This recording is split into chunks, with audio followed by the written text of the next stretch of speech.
We carry it in our heads. We depend on it to do everything from solving math problems to breathing without thinking. The brain is a complex and little understood organ. At its best, it can out-hustle a computer. But sometimes it stumbles. It needs help getting set straight.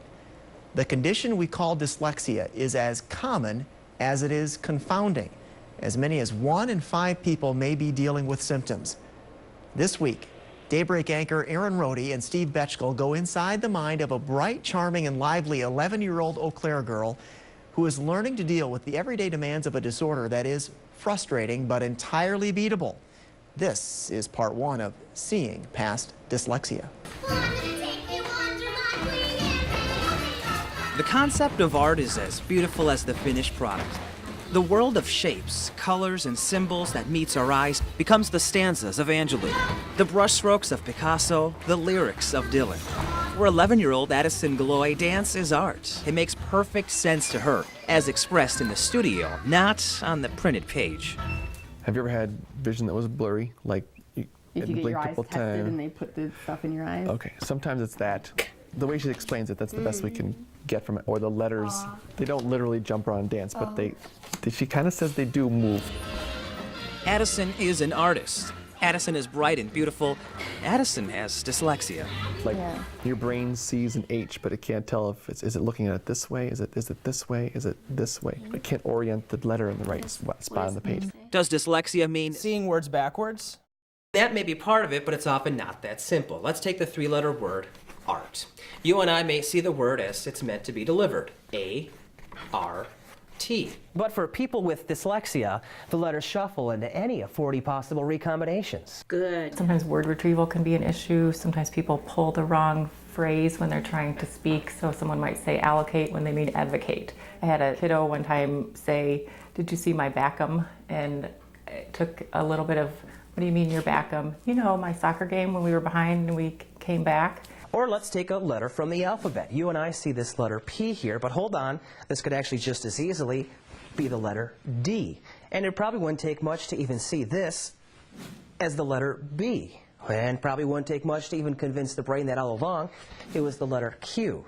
Now, you and I saw it as it was, the letter P. But to a person with dyslexia, it's one letter served up 4 different ways. And we haven't even begun to agree on what the term dyslexia even means. People argue about that, about how to use the term. The National Institute of Child Health and Human Development has a definition that says it's a specific learning disability. It's neurological. It's, you know, the accuracy and fluency with word reading, spelling, vocabulary can be impaired because you don't read as much. But it's also kind of a cluster of symptoms. Can you read them? like difficulties with word recognition, spelling, and writing. Most people with dyslexia have trouble identifying speech sounds and how letters represent those sounds. So if I gave you just a symbol system. Without the clues to what sounds each symbol makes, the alphabet is unreadable code. You have no idea what this says. But now, and this is the key piece of reading, if I give you the sounds in the language and we sound it out together, you're going to be able to figure it out. So we can say, you know, cat, or we can say, you know, cat rhymes with bat. Like those types of things require this sort of extra level of processing, and they just don't know what to do with those sounds, and that's just when it all falls apart. What does this mean, find both answers? Let's try to figure it out. I was having a tough time at school. I got things done a little bit later than most kids. Usually when a teacher called on me, I would be like, I don't know this problem, or can you explain it to me again? Trying to keep getting on track with the others. Sometimes I went home with tears in my eyes, I couldn't take it. Like any other sixth-grade girl, Addison is dancing as fast as she can. Adolescence, friends, school. Her brain is capable and sharp. It just works differently. So there are definitely some things that are happening in the brain. Think of the reading process as a series of step-by-step connections. What we have a semantic pathway. So when we look at a word, we see it, it gets processed in the word area, and then it goes up to our processing area, which is where we have knowledge about oral language. And that's going to kind of activate the meaning of the word for us. Then it goes on to the phonological pathway, and this is where we start to see the impairments in dyslexia. They're going to the phonological pathway, and those connections aren't being made. There have been a couple of studies that have shown that through training and working at it with the right intervention that we can actually reactivate those areas. How prevalent is dyslexia? No one really knows for sure. Some researchers say the numbers are as low as 5% of the population. Others argue it could be as high as 20%. So anywhere from 5 to 20 of every 100 children could be dealing with complications from dyslexia. Listen to these words. When you start thinking about a typical classroom, that's as many as 4 or 5 kids in an average normal class. That's a lot. Teachers have a big job, and you know, all of that burden can't fall on their shoulders to know everything about everything. Stung? Excellent. Okay. This is the 10 p.m. report from Eau Claire's own News 18. When dealing with a neurological disorder like dyslexia, it may be hard to believe that the best antidote is something you can reach out and touch. There's a place in Eau Claire where kids living with dyslexia use their senses to make sense of the disorder. The results have been impressive. As we continue our series, Seeing Past Dyslexia, we meet up again with 11-year-old Addison as she spends time at a special center in Eau Claire, one of just 3 like it in the entire state. A day in the life of a 21st century family. We divide and conquer. Okay, spread it out. School, homework, shuffling the kids off to dance rehearsals. She's done with school 2:45, about an hour to either do a little bit of homework or decompress. And you gotta fit other stuff in there. You got everything from cleaning up to showering to picking out clothes. An 11-year-old girl can get sucked into the vortex. There were days where she was spent. If she had had a rough day at school, we'd arrive at tutoring. There were 2 days that it was just emotional exhaust. Like every other child her age, Addison spends the majority of her day at school. But when that long shift is over, she heads to a second classroom, here at the Dyslexia Center of Upper Wisconsin, one of only 3 in the state. What we do is we provide the free tutoring to children that struggle with reading, writing, and spelling. That's one component of what we do. The second component of what we do is we provide the training to adults that can then go out and provide that tutoring. The timing couldn't have been better for Addison. She was kind of reaching her breaking point. She couldn't hide it anymore from her teachers or classmates, and she couldn't really keep up with the work anymore, even with help. It was daily kind of keeping it hidden from her peers. Like, just don't call on me. I just gotta look like a normal kid in the room and then get home, or get the tutoring and then home. I say all the sounds that I know that she's taught me with the letters. And at the end, we blend them. Like, we have the vowels here, the beginnings and the ends, and I read them. Tutoring is very specific. You can't miss a day. There are requirements, yeah. Call in sick every once in a while. There's a waiting list, and if you don't go a couple times, the next person take your spot. The center opened in Eau Claire just 3 years ago. Students are tutored one-on-one, 2 days a week, an hour at a time. Actually, how long a student is at our center really depends on the student. It depends on how severe their disability is or their learning difference is. They are generally here anywhere from 1.5 to 3 years, depending on the severity of what their needs are. The house is so cold, the butter doesn't spread. 3 years ago, Addison's needs were apparent. In her schoolwork, in her lack of confidence. Never too much cheese. Addison was a smart girl who was underachieving. Her parents were clutching at answers. Dear Jesus, thank you for this day, and thank you for the rain for the plants to grow. I remember getting a little frustrated sometimes, like, You just read this. you just said that. And her brain just couldn't see the word, just couldn't spit it out. It just wasn't happening. Like, is she not trying? Is she really not getting this? The main behaviors that we think about, if we're being pretty specific about the term, are difficulty with accuracy in reading and fluency in reading. But a lot of times spelling problems are a pretty big piece of that. Writing issues can be a big piece of it. Good job. So what does the Dyslexia Center do that schools cannot? Tammy Tillotson says it's all in the cards. We're teaching kids the actual structure of the language. There are general rules. Our language is predictable. 80% of our language is predictable. If children or adults know the rules of the language or the generalizations, they can predict how a word is going to sound or how to spell a word. For example, there's the fizzle rule. Says? One-syllable words that end in an F, S, Z, or L that have a short vowel before will be spelled with double letters. Words like fluff, kiss, fuzz, or sell. It is a multisensory, explicit systematic, direct kind of instruction. Show me rise. Rise. Show it to me, pull it down. Meaning every time they write, they are saying the sound or the letters, they're seeing it, they're hearing it, they're doing it. And sometimes we incorporate that through tactile ways, so through sand trays or shaving cream or Play-Doh. Any of those kinds of very kinesthetic types of activities are a great way to really be effective in teaching children that are struggling with language. Mastering these rules, using the system established, students have logged impressive results. 100% at this point. We're pretty excited about our success rate. All of the students that have started at our center have graduated at or beyond their grade level for reading, writing, and spelling. She was roughly at a 2.7 grade level for reading comprehension. And this spring they just did the assessment and she assessed at grade level 10.2. So hearing has definitely been a benefit for her. You go first.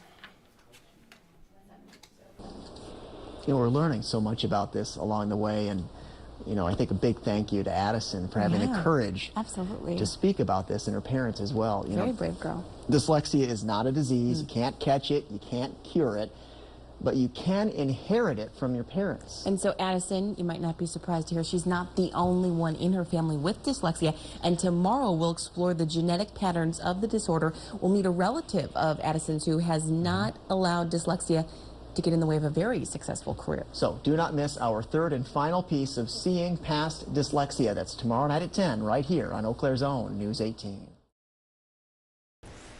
Dyslexia is a neurological brain disorder that affects millions of people. Yeah, you don't catch it, you're born with it. It is passed down through genetics, and we have been following an 11-year-old girl as she deals with dyslexia in school and in life.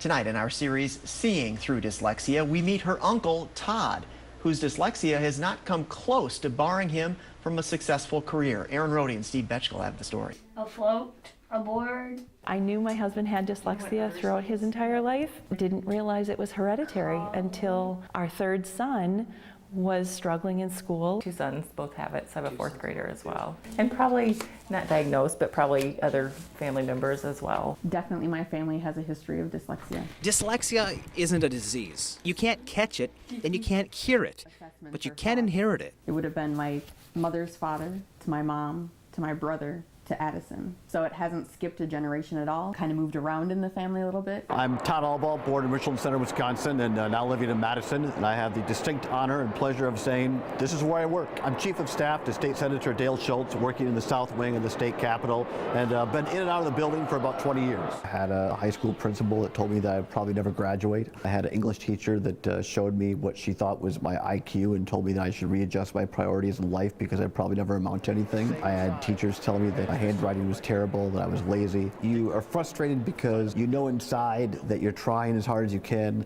and you know you're not a complete idiot. Move on to the next one.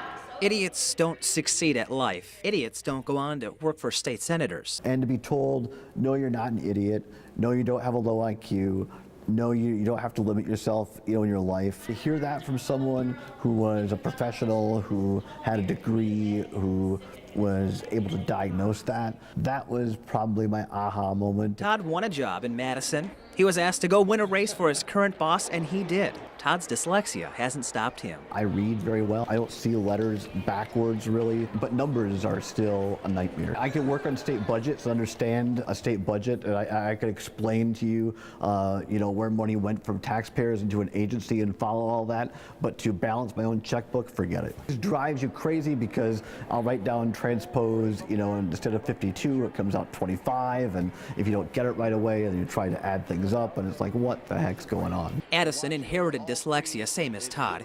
She looks up to her uncle, and like him, she's learning to see that her strengths aren't limited by her gene pool. Sometimes I think it's mostly my dyslexia that I can visualize things, like if I'm working on an art project, I can see what it's going to look like in the end. Well, I had to make a map for social studies. These are almost all the things you need in life, in my family. Her visual perception of things is pretty impressive. She's starting to understand and learn what all the positive things are, and that it's not such a horrible thing. It's given her so much creativity, and the artistic piece of it and whatever has been a benefit. To even be considered as dyslexic, you need to have average or above average intelligence. You can find people that have had that childhood history of really struggling to learn to read well, but at the same time, if they don't have support from home or extra tutoring or accommodations to get through college, they may end up finding other ways. There's a study that looked at entrepreneurs and deaf dyslexic people where, I don't know, 38% of that group were self-identified as having dyslexia and having had these troubles learning to read. It's just on a spectrum, I guess, is the way to think of it. Dr. Gosi, who has 2 sons with dyslexia, says that when she asked one, if you could give up the dyslexia part of things and the slower reading, spelling issues, but not have your creativity and things that he's really good at, math and that sort of stuff, would you do it to get rid of it all or keep it all? And he said, keep it all. I never wish to be anybody other than who I am. I think that everything happens for a reason, and the struggles that we're given to get through make us who we are. I think I'd be a different person today if I didn't go through the experiences I've had. I try pretty hard not to have any regrets and be thankful for what I have. There are people a lot worse off than I, and you never know when your number might be up, so live every day to its fullest. As for Addison, dyslexia with art. you would. I would. For photographer Steve Betchkal and Eau Claire's own News 18, I'm Aaron Rhody. And Aaron Rhody, Daybreak anchor Aaron Rhody joins us now, and first of all, excellent job bringing an issue forward that frankly does not get a lot of attention in our community. Now, you've talked to a number of people with dyslexia, and not one person said that they would change anything about their lives. No, not a single one. That's what kind of Addison was saying there was she'd keep the dyslexia with her artistic talents. Sure. The director of the Dyslexia Center in Eau Claire asked her husband if he would change anything because he too has dyslexia. He said, not in a million years. And it's, it's one of those things that something is happening in the brain. We're not exactly certain if it is. With dyslexia comes these gifts, these amazing these amazing artistic talents and the creativity, or if it's kind of like if you break your left arm, you use your right arm more and it becomes stronger. Like a deaf person, for instance, sometimes has better vision. Does the brain overcompensate with that? Now, one place that we heard about throughout this series was the Dyslexia Center of Upper Wisconsin. I want to get that right. Yeah. That's here in Eau Claire. Amazing support and services they provide there. But a lot of people might not know that that service is completely covered. The students, they don't pay anything. Yeah, not a single thing. Now, the Scottish Rite Masons tried for 10 years to get the center kind of up and going off the ground, and like so many things, it comes down to funding. And what's amazing is 2 sisters from Eau Claire stepped in. Their names are Avis and Melba Baer. They worked at Uniroyal their entire life, tucked away all their money, neither married, nobody. They didn't have any other siblings to leave their money to. They didn't have children. They left a third of their estate to the Children's Dyslexia Center of the Upper Wisconsin. That ended up totaling $800,000, Wow. and that's kind of where the center, Uniroyal their entire life tucked it all away, and that's kind of how the Never knew center. the story behind that. No, that's how it took off. And as you've touched on, there's quite a demand. Right now, Yeah. there are 35 students waiting to get into this program.